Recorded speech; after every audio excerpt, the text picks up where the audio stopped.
Hello student, तो कैसे हैं आप लोग। उम्मीद करता हूँ कि आप सभी बहुत ही अच्छे होंगे और अपनी बोर्ड की तैयारी की बहुत अच्छी प्रैक्टिस कर रहे होंगे। आइए आज हम करते हैं क्लास 10th की साइंस का लेसन 1 के एमसीक्यूज़। ठीक है, और आप सभी बच्चे जो भी इस वीडियो को देख रहे हैं 2 से 3 बार ज़रूर देखें ताकि आपके बोर्ड एग्ज़ाम में बहुत अच्छे मार्क्स आ सकें। तो आइए चलते हम अपने फर्स्ट क्वेश्चन की ओर। कंकाली समीकरण प्रायः होते हैं असंतुलित होते हैं।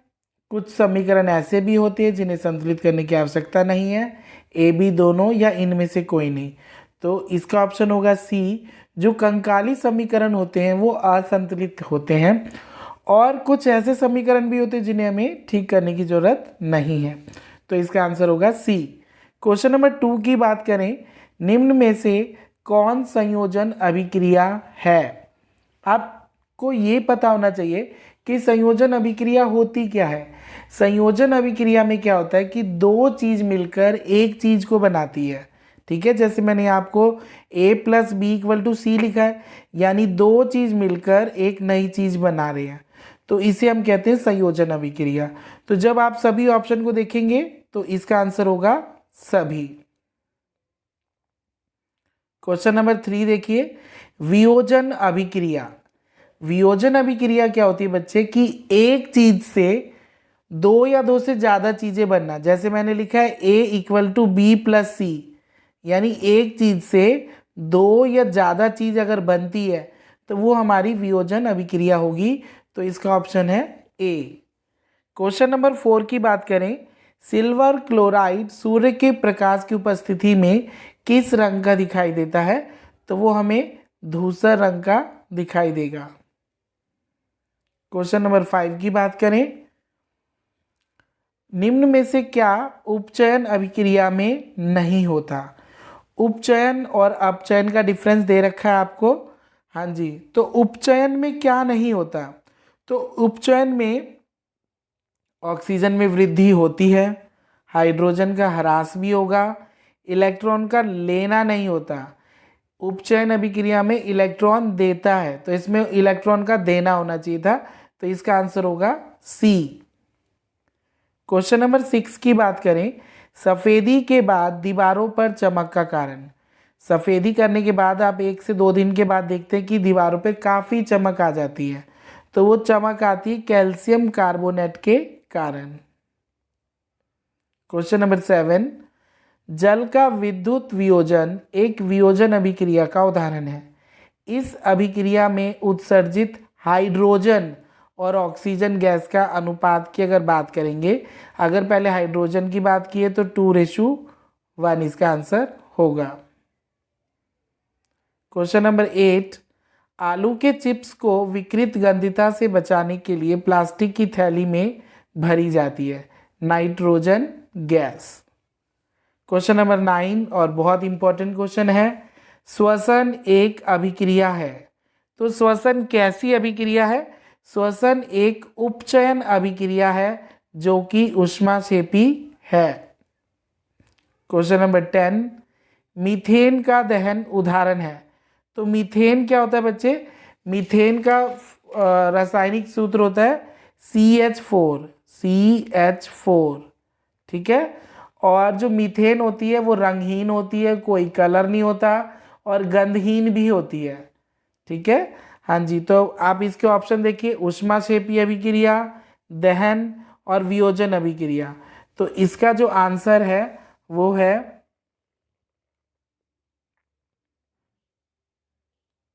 Option number C. का और खा दोनों है ये। ठीक है, हाँ जी। 11 को देखते हैं।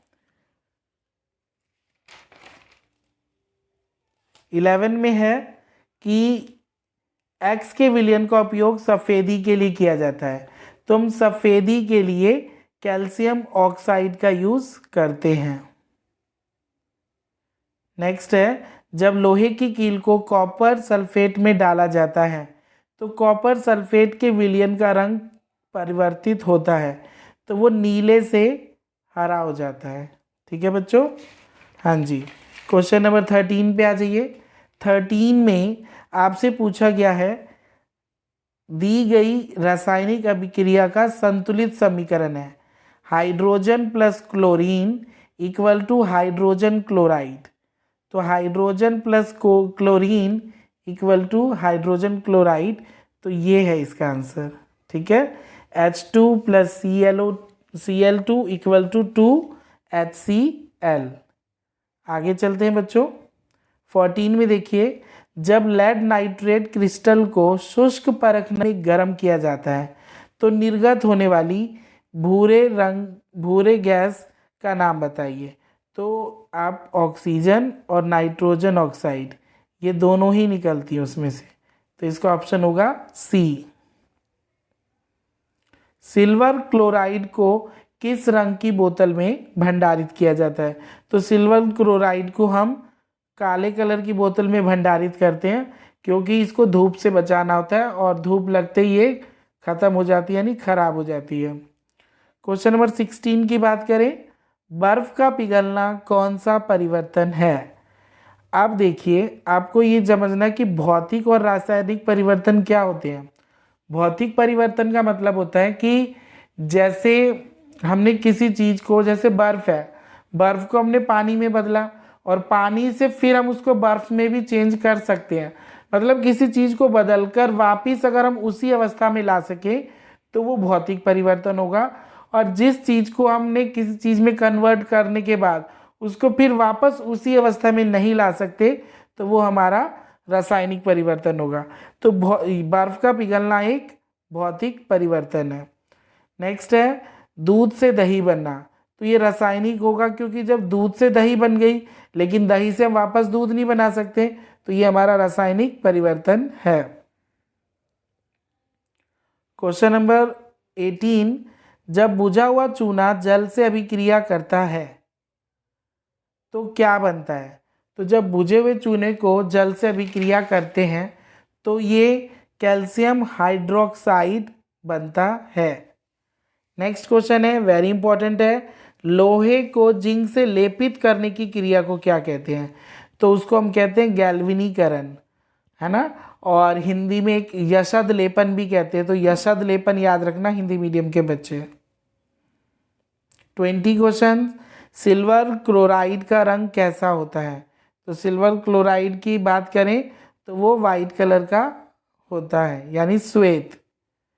जस्ता और तनु हाइड्रोक्लोरिक अम्ल की अभिक्रिया के फलस्वरूप निम्न में से कौन सी गैस निकलती है?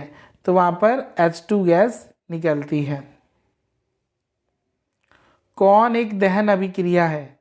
दहन अभिक्रिया की बात करें तो यहाँ पर पेट्रोल का जलना एक दहन अभिक्रिया है। क्वेश्चन नंबर 23, साग सब्जियों को विघटित होकर कंपोस्ट बनाना, जो बचे हुए या फेंके हुए साग सब्जी होते हैं तो उसको हम खाद बना देते हैं, कंपोस्ट बनाते हैं, तो ये हमारी ऊष्मा शोषी अभिक्रिया कहलाती है। 24 की बात करें, कौन सा उत्पाद लेड नाइट्रेट को गर्म करने पर प्राप्त होगा?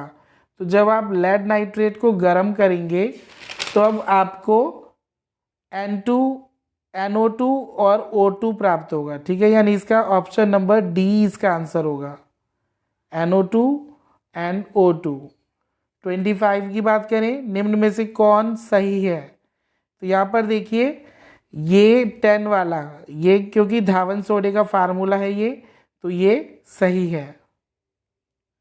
नेक्स्ट है, लौह चूर्ण पर तनु हाइड्रोलिक अम्ल डालने पर क्या होता है?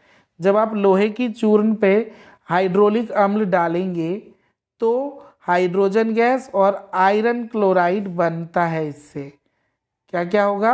हाइड्रोजन गैस और आयरन क्लोराइड बनता है। श्वसन किस प्रकार की अभिक्रिया है? तो श्वसन एक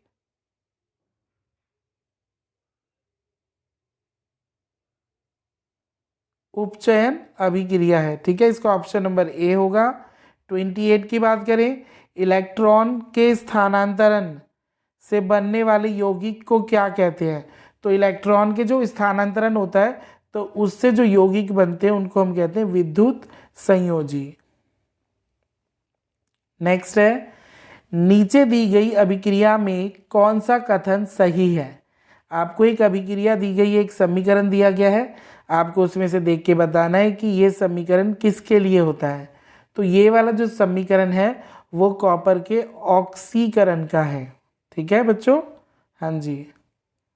क्वेश्चन नंबर 30, निम्नलिखित समीकरण है। अब आपको एक समीकरण दे रखा है जिससे दो चीज़ों से एक चीज़ बनी है, दो चीज़ों से एक चीज़ बनी है, तो उसको हम क्या कहते हैं, संयोजन अभिक्रिया। 31 की बात करें, कौन द्विविस्थापन अभिक्रिया है। अब द्विविस्थापन की बात हो रही है, तो द्विविस्थापन में क्या होता है कि हम दो चीज़ों से दो नई चीज़ें बनाते हैं। तो द्विविस्थापन में देखो दो यहाँ भी होंगे और दो इधर भी होंगे, तो ये इसका ऑप्शन हो गया हमारा सी। 32 की बात करते हैं, अवक्षेपण अभिक्रिया किस प्रकार का लवण प्राप्त होता है। अवलेखन अभिक्रिया से हमें किस प्रकार के लवण प्राप्त होते हैं, तो हमें अविलेय, जो कि विलय नहीं होते, ऐसी चीज़ें हमें मिलती हैं। तो इसका ऑप्शन होगा बी। अब बात करते हैं, आपके सपोर्ट मटेरियल में एक केस स्टडी दिया है इस चैप्टर को, और केस स्टडी के क्वेश्चंस को करना भी बहुत ही ज़्यादा ज़रूरी है, क्योंकि आपके पेपर में दो केस स्टडी आने हैं। तो जितना भी चैप्टर में आपके केस स्टडी दिए गए हैं, आप उन सबको बहुत अच्छे तरीके से करिएगा। तो आइए देखते हैं सबसे पहला क्वेश्चन इसका, कैल्शियम हाइड्रोक्साइड से चूने के रूप में प्रयोग किया जाता है। तो चूने के रूप में हम यूज़ करते हैं, तो चूने का सूत्र है ये CaOH2। तो ये है आपके चूने का सूत्र। क्वेश्चन नंबर 2 की बात करें, यहाँ उन्होंने दिया है चूने का पत्थर प्लस उष्मा equal to calcium oxide plus carbon dioxide. तो यहाँ पर इसका ऑप्शन होगा डी, ये इसका समीकरण करेक्ट है। नेक्स्ट है थर्ड, चूने का स्थायी रूप क्या है। तो चूने का स्थायी रूप की बात करें, तो चूने का स्थायी रूप है कैल्शियम हाइड्रोक्साइड। ये बहुत इंपॉर्टेंट क्वेश्चन है बच्चे, ये विदाउट केस स्टडी में भी आ सकता है ये वाला। क्वेश्चन नंबर 4 की बात करें, कैल्शियम ऑक्साइड का जलीकरण, तो ये एक संयोजन और ऊष्माक्षेपीय अभिक्रिया होगी। और लास्ट की बात करें कि एक बीकर में कैल्शियम ऑक्साइड की कुछ मात्रा लीजिए, तो जब इसमें पानी डाला जाता है तो बीकर का तापमान बढ़ जाता है। तो क्यों बढ़ता है, तो ये सारे इसके कारण हैं, जब आप इसको पढ़ेंगे तो आपको पता चल जाएगा। तो जो भी बच्चे मेरे चैनल पे नए हैं, तो इस तरह की वीडियो और पाने के लिए मेरे चैनल को सब्सक्राइब करें, शेयर करें और बेल आइकन को जरूर दबाएं, ताकि आने वाली हर वीडियो आपको मिल सके। और डिस्क्रिप्शन बॉक्स में मैंने लेसन 2 के MCQs दिए गए हैं, आप वहाँ जाके लेसन 2 के MCQs भी कर सकते हैं। तो बेस्ट ऑफ लक सभी बच्चों को, आपके बोर्ड एग्जाम में बहुत अच्छे मार्क्स आए। बाय बच्चों।